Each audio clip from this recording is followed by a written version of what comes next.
Cell transportation. चलिए जानते हैं कि कार्बोहाइड्रेट्स, प्रोटीन और फैट्स तथा अन्य न्यूट्रिएंट्स जैसे आवश्यक मटेरियल्स सेल मेम्ब्रेन को क्रॉस करके सेल के अंदर कैसे जा पाते हैं और वेस्ट मटेरियल्स सेल के बाहर कैसे आ पाते हैं। क्योंकि सेल मेम्ब्रेन फॉस्फोलिपिड बाइलेयर से मिलकर बनी होती हैं जो आवश्यक मटेरियल्स को ही एंट्री देती हैं। अब हम प्रोटीन चैनल्स के बारे में जानेंगे। सेल मेम्ब्रेन पर कुछ ऐसे प्रोटीन होते हैं जो एक टनल की तरह काम करते हैं, जिन्हें प्रोटीन चैनल कहते हैं। इन्हीं प्रोटीन चैनल की सहायता से सेल में कोई मटेरियल अंदर आ पाता है, जिनके बारे में हम वीडियो में डिटेल में जानेंगे।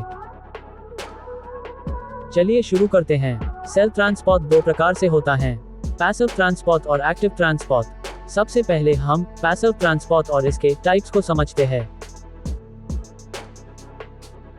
पैसिव ट्रांसपोर्ट में सब्सटेंसेस का ट्रांसपोर्ट बिना किसी एनर्जी की आवश्यकता से होता है, जिसमें सब्सटेंस अपनी हायर कॉन्सेंट्रेशन से लोअर कॉन्सेंट्रेशन की तरफ मूव करते हैं, अर्थात सब्सटेंस का डिफ्यूजन होता है। जिस एनिमेशन को आप स्क्रीन पर देख रहे हैं जो पैसिव ट्रांसपोर्ट का ही एक type simple diffusion passive transport है, जिसमें सब्सटेंस का डिफ्यूजन हायर कॉन्सेंट्रेशन से लोअर कॉन्सेंट्रेशन की तरफ बिना किसी प्रोटीन चैनल के हो रहा है, जिससे नॉन मीडिएटेड ट्रांसपोर्ट भी कहते हैं, अर्थात इसमें किसी भी प्रकार के मीडिएटर की आवश्यकता नहीं होती है। इस प्रकार का पैसिव ट्रांसपोर्ट केवल छोटे और लिपिड में सॉल्यूबल मॉलिक्यूल्स के लिए ही संभव हो पाता है, क्योंकि सेल मेम्ब्रेन के फॉस्फोलिपिड के मॉलिक्यूल्स के बीच गैप्स होते हैं जिसमें से होकर इनका ट्रांसपोर्ट हो जाता है। इसका सबसे अच्छा उदाहरण ऑक्सीजन और CO2 का ट्रांसपोर्ट है, जो लिपिड सॉल्यूबल मॉलिक्यूल्स होते हैं। चलिए पैसिव ट्रांसपोर्ट के इस दूसरे types channel protein passive transport को समझते हैं।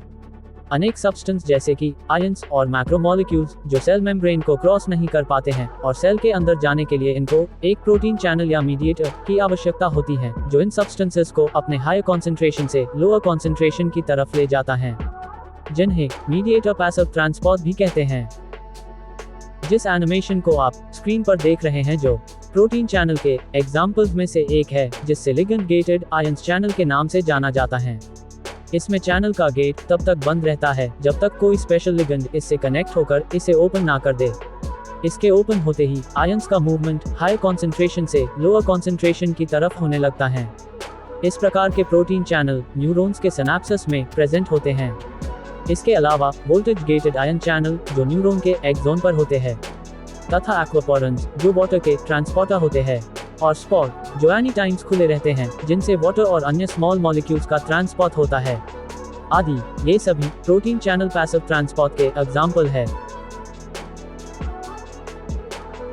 चलिए अब पैसिव ट्रांसपोर्ट के तीसरे टाइप कैरियर प्रोटीन्स के बारे में जानते हैं।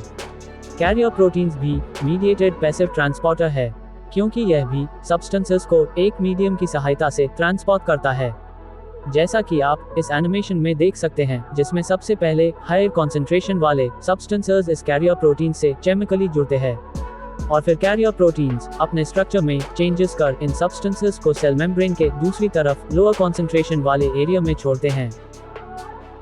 कैरियर प्रोटीन्स के एग्जाम्पल ग्लूकोज का सेल में ट्रांसपोर्ट और गट में अब्जॉर्प्शन इसी कैरियर प्रोटीन्स के द्वारा होता है।